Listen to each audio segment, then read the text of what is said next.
आदरणीय दर्शकवृन्द नमस्कार, म सुदीप बर्देवा। हाम्रो संचार.com र हाम्रो संचार टिभीको बहसको कार्यक्रम हाम्रो बहसमा यहाँहरूलाई हार्दिक स्वागत छ।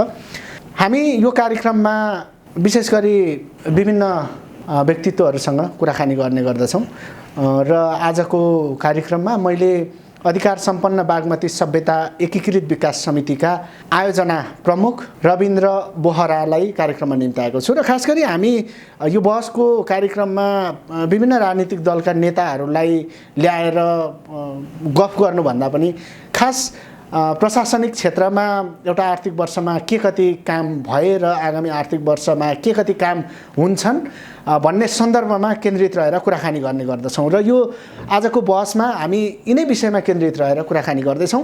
हामीसँग अधिकार सम्पन्न बागमती सभ्यता एकीकृत विकास समितिका आयोजना प्रमुख रविन्द्र बोहरा हुनुहुन्छ।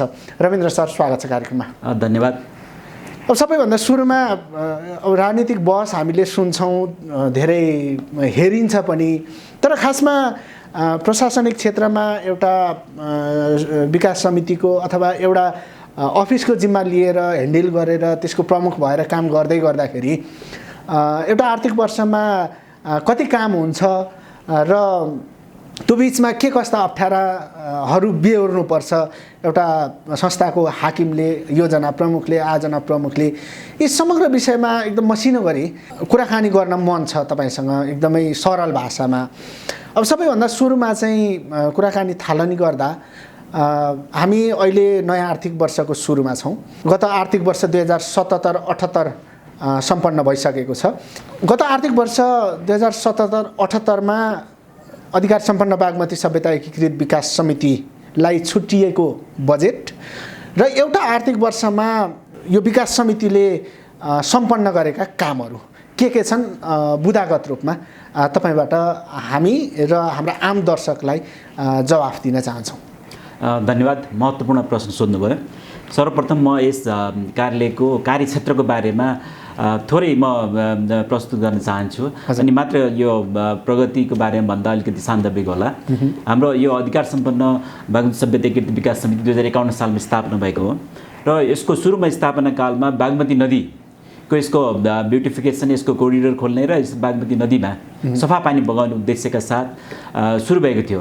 त्यसपछि अहिले यसको कार्य विस्तार भएर उपत्यकाका यसका सहायक र उपसहायक नदी गरी अरू थप 12वटा गरी टोटल 13वटा नदी र खोलाहरूको जिम्मेवारी यस कार्यालयमा छ र हामी अधिकांश खोलाहरूमा यो कोरिडोर खोल्छौँ। यो उपत्यकामा बढ्दो सवारी आवागमन, सवारी चापलाई कम गर्नको लागि वैकल्पिक मार्गको रूपमा कोरिडोर डेभलप गर्छौँ। त्यहाँ ग्रिनरीहरू ब्युटिफिकेसनको काम गर्छौँ। त्यस्तै रिभर ट्रेनिङको काम गरेर उपत्यकामा हुने फ्लडिङलाई रोक्नलाई हामी रिभर ट्रेनिङको काम गर्छौँ भने यो सफा पानी बगाउनको लागि नदीका दुवै साइडमा इन्टरसेप्टर ड्रेन भन्छ त्यो राखेर अनि निश्चित ठाउँमा विभिन्न ठाउँमा हामीले प्रशोधन गरेर चाहिँ सफा पानी बगाउनु नै यसको लक्ष्य हो र त्यही लक्ष्यका साथ हामी अगाडि बढिरहेका छौँ र हामी सही दिशामा अगाडि बढिरहेका छौँ।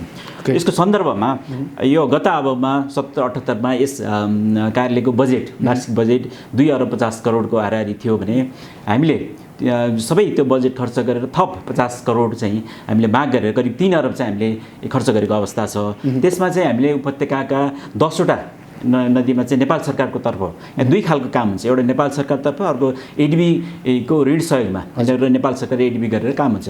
एडिबी नेपाल सरकार काम चाहिँ हामी बागमती नदीमा फोकस गर्छौँ भन्ने नेपाल सरकारको तर्फबाट हुने कामहरू अन्य 12वटा नदीहरूमा काम हुन्छ।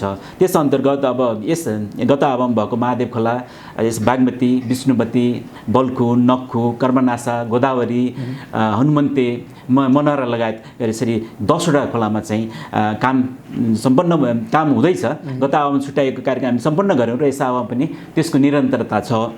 त्यस्तै हामीले टुकुचा यो पानी प्रशोधन गरी छोड्ने क्रममा हामीले बागमतीको नि विभिन्न स्थानहरूमा हामी र यो केयुकेएल अन्तर्गत पिआइडीले बनाइरहेको छ भने टुकुचामा चाहिँ यस कार्यालयले 17 MLD 17 million litre per day चाहिँ प्रशोधन गर्ने हिसाबले त्यसको हामीले ठेक्का खरिद प्रक्रिया अगाडि बढाएको छ। खरिद प्रक्रिया हाम्रो अन्तिम चरणमा छ र हामी यस आबमा चाहिँ त्यो सम्झौता गरेर डिजाइन एन्ड बिल्ड कन्ट्र्याक्ट अन्तर्गत यसलाई चाहिँ हामी काम अगाडि बढाउँदैछौँ।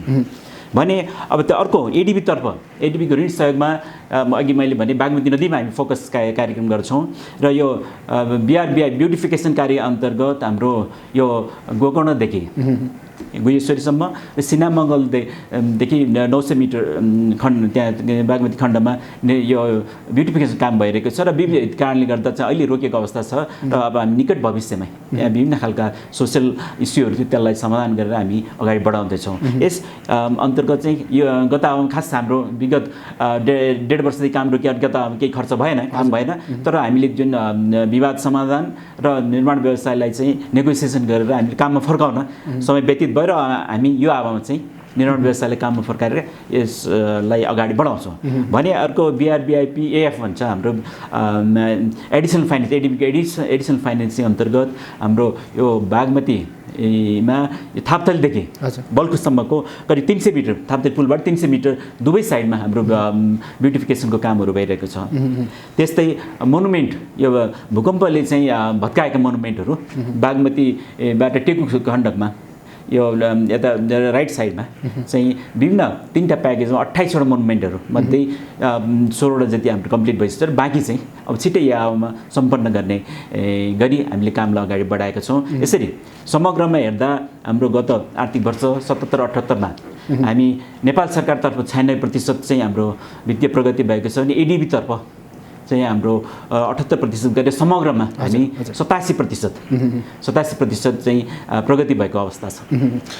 अब अर्को प्रश्न चाहिँ बागमती नदीको ब्युटिफिकेसनको कुरा एउटा भयो। खास गरी बागमती नदीमा फोहोर ढल नमिसाउने जुन एउटा योजना तपाईँहरूको अहिले पनि सञ्चालनमा छ। खास गरी बागमती नदी किनारमा ढल हालेर त्यहाँको फोहोरलाई कटाउने यो तर्फको झन्डै तपाईहरूले अहिलेसम्म गरेको कामको प्रगति विवरण कस्तो छ यतातर्फ चाहिँ?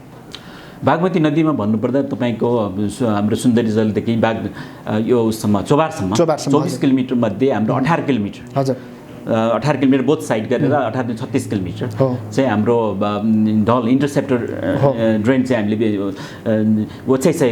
बिछाइसकेको अवस्था छ भने बाँकी 6 किलोमिटर चाहिँ बाँकी छ। त्यो चाहिँ अब निर्माणाधीन अवस्थामै छ र त्यो ढल हामीले चाहिँ बिछाए पनि त्यसको ढलबाट लगेको पानी चाहिँ प्रशोधन गर्नलाई हामी सुन्दरी घाटमा चाहिँ त्यहाँ प्रशोधन केन्द्र बनिरहेको अवस्था छ। त्यो सम्पन्न भइसकेपछि त्यो पानी त्यहाँ प्रशोधन गरेर नदीमा छोडेपछि बल्ल सफा हुन्छ।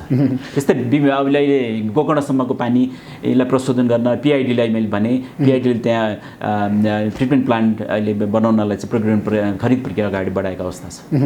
बागमतीको सभ्यता जोगाउनको निम्ति र बागमती नदीलाई एउटा सुन्दर नदीको रूपमा काठमाडौँ उपत्यकाभित्र बगाउने जुन उद्देश्य साथ बागमती सभ्यता एकीकृत विकास समितिले काम गरिरहेको छ। अहिले बागमती नदीमा तपाईले भने जस्तो अहिले बिछाइएको ढलको कुरा त भइ नै हाल्यो। अहिले बागमती नदीमा ढल प्रवेश गर्ने रोकिएको छ पुरै कि ढल प्रवेश हुन्छ त्यहाँ फोहोर मैला?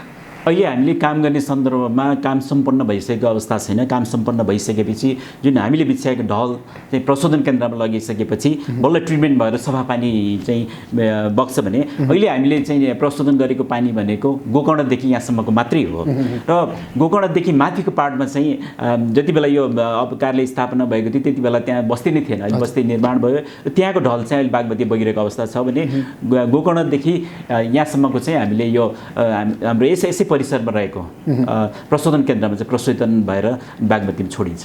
बागमती नदीको परिकल्पना खास आगामी दिनमा भविष्यमा हामीले कल्पना गरेको बागमती नदी कस्तो हुनेछ आगामी दिनमा?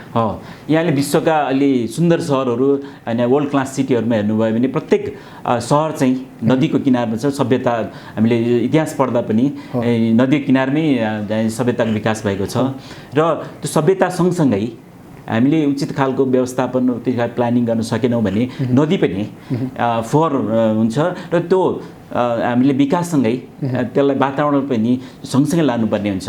त्यो चिज चाहिँ हाम्रो सन्दर्भमा चाहिँ अलिकति हामी पछाडि पऱ्यौँ। त्यसैले अब त्यही पनि ढिला भइसकेको अवस्था छैन र हाम्रो लक्ष्य भनेको अन्य विकसित देशहरूको होइन राजधानी ठुला सिटीहरूमा भएको जस्तै सफा पानी बगाउने होइन। यहाँलाई म नाम लिन चाहन्छु, जस्तो दक्षिण कोरियाको सियोलमा एउटा नदी छ, त्यहाँ सबै युरोपतिर हेर्नुभयो भने अब लन्डनमा थेम्स नदी छ, त्यो सबै सफा पानी, त्यो पनि विगतमा चाहिँ फोहोर थियो र उनीहरूले वर्षौँ लगाएर त्यसलाई चाहिँ अहिले सफा पानी बगाएका छन् भने हाम्रो सन्दर्भमा पनि हामी 27 वर्ष भयो सुरु भयो हामीले काम गरेको। अब 8-10 वर्षमा हामीले अहिले सुरु गरेका ट्रिटमेन्ट प्लान्टहरू र ढल बिछाउने कार्य सम्पन्न भइसकेपछि हामी प्रशोधन केन्द्रमा प्रशोधित गरेर अनि सफा पानी बगाउँछौँ। यो सम्भव छ र हामी त्यही दिशामा अगाडि बढिरहेको। कति टाइम लाग्ला हामीले परिकल्पना गरेको बागमती प्राप्त गर्न? हो, मैले अहिले भर्खरै भने 8-10 वर्षमा हामीले बजेट, हाम्रो योजना छ, त्यो योजना अनुसार हामीले बजेट प्राप्त गऱ्यौँ भने 8-10 वर्षमा हामी सफा पानी बगाउन सक्छौँ। बजेटको त्यस्तो अभाव केही छैन बागमती सभ्यता एकीकृत विकास समितिलाई त्यो लक्ष्यमा पुग्न? बजेटको अभाव छ। हाम्रो वार्षिक बजेट चाहिँ हामीलाई करिब 5 अरब जति आवश्यक पर्छ भने गत वर्ष 2.5 अरब थियो, यो वर्ष 3.5 अरब छ र हामीले जति बजेट माग्छ त्योभन्दा धेरै घटाएर मात्रै बजेट दिने गरेको छ अर्थ मन्त्रालयले। त्यसैले अब यो खालको बजेटमा पनि हामीले बजेट पुरै हुँदाखेरि हामीले 8-10 वर्षसम्म यसलाई चाहिँ 12 वर्ष लाग्न सक्छ। तर 8-10-12 वर्षमा चाहिँ हामीले हाम्रै पालामा हामीले सफा पानी देख्न सक्छौँ, त्यहाँ एक्वेटिक लाइफहरू, माछाहरू खेलिरहेको देख्न सक्छौँ। बागमती नदी किनारमा गएर पशुपति मन्दिर पछाडि पानी पिउने मात्र होइन, बागमती नदीमा मनोरञ्जनका निम्ति त्यहाँ गएर नुहाउन सक्ने, त्यहाँ गएर प्राकृतिक सुन्दरताको अनुभूत गर्न सक्ने अवस्था बागमती नदी हुन्छ? अवश्य। अहिले मैले पिउने पानी भनेर म भन्दिनँ, किनभने पिउने पानीको लागि थप ट्रिटमेन्टहरू गर्नुपर्छ र विश्वका अन्य देशहरूमा पनि यो नुहाउने अनि प्राकृतिक के अरे अरू एक्वेटिक लाइफहरूको लागि, जीवन माछाहरूलाई चाहिँ खेल्नको लागि त्यस्तो लेभलको चाहिँ हुन्छ र पिउनको लागि चाहिँ थप ट्रिटमेन्ट गर्नलाई त्यो चाहिँ हाम्रो सेकेन्ड स्टेजमा हुन्छ। पहिलो प्रायोरिटी भनेको हाम्रो सफा पानी, जुन नुहाउन लायक पानी बनाउने, त्यस पिउन लायकको लागि त्यसको लागि थप ट्रिटमेन्टहरू, थप प्रविधिहरूको आवश्यक पर्छ, त्यो चाहिँ हाम्रो दोस्रो चरणमा हुन्छ। ओके, अब हामी नयाँ आर्थिक वर्षको सुरुमा छौँ होइन? यो आर्थिक वर्षमा, चालु आर्थिक वर्षमा यो विकास समितिलाई, बागमती सभ्यता एकीकृत विकास समितिलाई कति बजेट छुट्टिएको छ, त्यो बजेट केमा खर्च हुँदैछ र यो चालु आर्थिक वर्षको अन्त्यमा यो विकास समितिले सञ्चालन गरेका कामले के परिणाम ल्याउँछ? राम्रो प्रश्न गर्नुभयो। यस हावमा गत आर्थिक वर्षभन्दा करिब 1 अरब थप, गत आर्थिक वर्ष 2.5 अरब यस कार्यालय बजेट प्राप्त भएको थियो भने अहिले 3.5 अरब बजेट प्राप्त भएको छ र हाम्रा अधिकांश कार्यक्रमहरू बहुवर्षीय खरिद गृह योजना स्वीकृत गरेर हामीले काम गरेको हुनाले मल्टी इयर कन्ट्र्याक्ट छ। त्यसको फाइदा के छ भने हामीलाई यो खरिद प्रक्रियामा हाम्रो समय बचत हुन्छ। हामी अहिले साउन पानी रोकेपछि नै काम गर्न, कन्ट्र्याक्ट निर्माण विषय काम गर्न सक्नुहुन्छ र हामीले भुक्तानी गर्न सक्छौँ। त्यसको राम्रो सुन्दर पक्ष चाहिँ यो छ। त्यसैले हामीले अघि मैले नाम लिएका विभिन्न 10वटा उपत्यकाका नदीहरूमा चाहिँ काम, त्यसको कन्टिन्युएसन चाहिँ बहुवर्ष खरिद गृह योजना चाहिँ काम भइरहेको छ।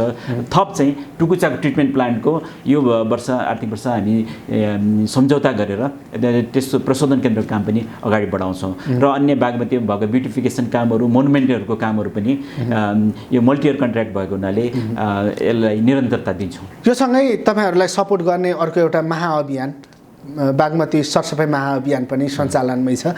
कोरोना महामारीका कारण केही त्यसमा असर त अवश्य पर्या होला, त्यसले तपाईँहरूलाई कतिको सजिलो पारेको छ? हो, अहिलेसम्म हामीले चाहिँ बागमतीको फोहोर पानी, लिक्विड वेस्टको बारेमा, वेस्ट वाटरको बारेमा कुरा गऱ्यौँ। त्यसलाई त्यसको प्रशोधन गर्नलाई ढल बिछाएर त्यसबाट अनि ट्रिटमेन्ट प्लान्टलाई प्रशोधन गर्ने कुरा गऱ्यौँ। त्यो सँगसँगै सोलिड वेस्ट जुन यहाँले कुरा गर्नुभयो, जुन फोहोर अहिले नदीमा फ्याँक्ने विगतदेखिको प्रचलन छ, त्यसलाई सोलिड वेस्ट भन्छौँ हामी। सोलिड वेस्टको व्यवस्थापन गर्नको लागि, त्यसलाई कम गर्नको लागि जुन 2070 सालदेखि पूर्व मुख्य सचिव लीलावती पौडेलको मुख्य अभियन्ता उहाँको इनिसिएसनमा सुरु भएको कार्यक्रम अहिले 427औं हप्तामा चलिरहेको छ। त्यसले हामीलाई एउटा नदीमा फोहोर फाल्नुहुन्न भन्ने म्यासेज दिएको छ र त्यस हप्तामा शनिबार 2 घण्टा उहाँहरू आउनुहुन्छ र त्यो म्यासेज दिनुहुन्छ र त्यो रेगुलर अन्य दिनहरूमा हाम्रो बागमती यस कार्यालयका सफाई कर्मचारीहरूले निरन्तर त्यो काम चाहिँ हरेक दिन 365 दिनै गरिराख्नुहुन्छ। त्यसले गर्दाखेरि नदीमा जुन सलिड वेस्ट छ त्यो फाल्ने क्रम चाहिँ के घटेको छ र फालेका फोहोरहरू पनि चाहिँ सफा गर्ने काम भइरहेको छ। यसले घट्दो चाहिँ छ, नदीमा फोहोर फाल्न हुन म्यासेज चाहिँ दिएको छ, तर पूर्ण रूपमा चाहिँ यो चाहिँ बन्द भएको छैन। यो चाहिँ हाम्रो विकाससँगै यो जाने कुरा हुन्छ, किन मान्छेको यो आनी बानीको कुराहरू हाम्रो डेभलपमेन्टसँगै जोडिएको हुन्छ। जति हाम्रो देश यो विकास हुँदै जान्छ त्यसपछि यो अवेरनेस लेभल पनि मान्छेको बढ्दै जान्छ र नदी फोहोर फाल्न हुन्न भन्ने चाहिँ त्यो हाम्रो कन्सेप्ट विकास हुँदै गएपछि यो बिस्तारै कम हुन्छ। र सँगसँगै यो कम गर्नको लागि हामीले विकल्प पनि दिनुपर्छ। विकल्पको लागि अहिले बन्चरे डाँडामा हाम्रै शहरी विकास मन्त्रालय अन्तर्गत हाम्रो शहरी विकास विभागले चाहिँ यो फोहोर मैला व्यवस्थापन केन्द्र चाहिँ निर्माण गरिरहेको छ। त्यो सम्पन्न भइसकेपछि अनि उपत्यकाको सबै फोहोर 18वटै नगरपालिकाको फोहोर त्यहाँ जान्छ र व्यक्तिले चाहिँ अब नदीमा जुन फाल्ने फोहोरहरू पनि सङ्कलन गरेर त्यतै पठाउँछ, त्यसपछि स्वतः कम हुन्छ भन्ने मलाई लाग्छ। खास गरी देशमा विकसित राजनीतिक घटनाक्रम जसरी अगाडि बढिराखेको छ, अब ब्युरोक्रेसीमा प्रशासनिक क्षेत्रमा पनि देशको राजनीति कसरी अगाडि बढ्छ भन्ने कुराले केही न केही प्रभाव पार्ने अवश्य हुने नै भइगयो। गत आर्थिक वर्षमा राजनीतिक रूपमा तपाईँहरूलाई एउटा अफिस हाँक्दै गर्दाखेरि काम गर्ने वातावरण कतिको थियो? कर्मचारी प्रशासन भनेको स्थायी सरकार हो। यो चाहिँ अब राजनीतिक सत्ता परिवर्तनले यसमा चाहिँ खासै असर पार्दैन। तैपनि अब यो राजनीतिक यो विगतमा भएको एकदम राजनीतिक एकदम निरन्तर छिटो भएको राजनीतिक परिवर्तनले केही असर त पार्छ, तर त्यसले समग्र हाम्रो डेभलपमेन्टमा हामीले गर्ने विकास निर्माण कामहरूमा रोकिने त्यस्तो अवस्था चाहिँ आउँदैन। यो राजनीतिक स्थिरता भयो भने हामीलाई काम गर्न सहज हुन्छ। किनभने जस्तो उदाहरणको लागि तपाईँलाई भनौँ, हामीले यो नदी किनारमा काम गर्नुपर्दा सुकुम्बासीहरूलाई हटाउनु पर्ने हुन्छ, जग्गाको मुआवजाहरू दिनुपर्ने हुन्छ। स्थायी सरकार भयो भने हामीलाई सुकुम्बासीहरू बस्ती व्यवस्थापन त्यहाँबाट हटाउन मुआवजा दिने कुराहरूमा सबै कुराहरूमा सहज हुन्छ। पक्कै पनि अब आशा गरौँ अब 1.5 वर्षसम्म स्थायी सरकार हुन्छ र सबै कुरा विकास निर्माण काम लगायत सबै चाहिँ सहज रूपमा अगाडि बढ्छ। हजुर, मैले यही कुरा निस्किन्छ भनेरै हजुरलाई यो वातावरणको कुरा गरेको। खास बागमती नदी किनारमा बसोबास गर्ने सुकुम्बासीहरू जो लामो समयदेखि त्यहाँ हुनुहुन्छ र बागमती नदीको सभ्यता जोगाउने नाममा उहाँहरूलाई पर्ने असर र बागमती सभ्यता एकीकृत विकास समितिले काम गर्दै जाँदाखेरि त्यहाँनिर हुने उल्झन अप्ठ्यारोहरू कस्तो छ, त्यसलाई कसरी समाधान गर्ने? हामीले हरेक बागमती नदी लगायत अन्य नदी सबैमा नदीको बहाव क्षेत्र प्लस त्यसको चाहिँ सीमा राइट अफ वे भन्छौँ त्यो हामीले तोकेका छौँ। र त्यो सीमाभित्र रहेका बस्तीहरू सुकुम्बासी बस्तीहरू उहाँहरूको लालपुर्जा छैन, उहाँहरू वर्षौँ अगाडिदेखि त्यहाँ बसेर गुजारा चलाइरहनु भएको छ, तर कानुनी रूपमा उहाँहरू वैध हुनुहुन्न र उहाँलाई हामीले विकल्प दिएर अन्यत्र स्थानान्तरण गरेर त्यहाँ चाहिँ हामीले कोरिडोर चाहिँ क्लियर गर्दै गएको अवस्था छ। तैपनि अब जस्तो बागमतीको पुल तल त्यहाँ चाहिँ अब बाबुराम भट्टराई प्रधानमन्त्री 2066 सालमा हटाउने प्रयास गरिएको हो र त्यसको लागि विकल्प दिएर जहाँ चाहिँ उहाँलाई स्थानान्तरण गर्न खोज्यो त्यहाँको स्थानीय वासीहरूले नै सुकुम्बासी भनेको एउटा फोहोर जस्तो हो भनेर त्यहाँ घृणा त्यहाँबाट विरोध आएको हुनाले त्यो चाहिँ कार्यान्वयन आउन सकेन। त्यो अलिक जटिल विषय छ। यो सुकुम्बासीहरूलाई जहाँ हामीले स्थानान्तरण गरिन्छ त्यहाँ स्थानान्तरण गरेको ठाउँबाट वर्क प्लेस काम गर्ने स्थल चाहिँ नजिक हुनुपर्छ, पाएक पर्नुपर्छ भन्ने पनि छ। त्यो हिसाबले यो अलिकति अघि मैले स्थायी सरकारसँग जोडेँ, यो अलिकति स्थायी सरकार भइसकेपछि अनि सुकुम्बासी समाधान आयोग विगतमा थुप्रै आयोगहरू बनेर कुनै पनि समस्या समाधान गर्न सकेको छैन र यहाँलाई जानकारी नै होला सुकुम्बासी त्यहाँ वास्तविक सुकुम्बासीहरू पहिला पहिचान गर्नुपर्छ। त्यहाँ 50% पनि वास्तविक सुकुम्बासी छैनन्। त्यहाँ चाहिँ घर भाडामा दिएर अन्यत्र बस्ने अथवा अन्यत्र घर भाडामा दिएर त्यहाँ बस्ने सुकुम्बासीहरू पनि छ।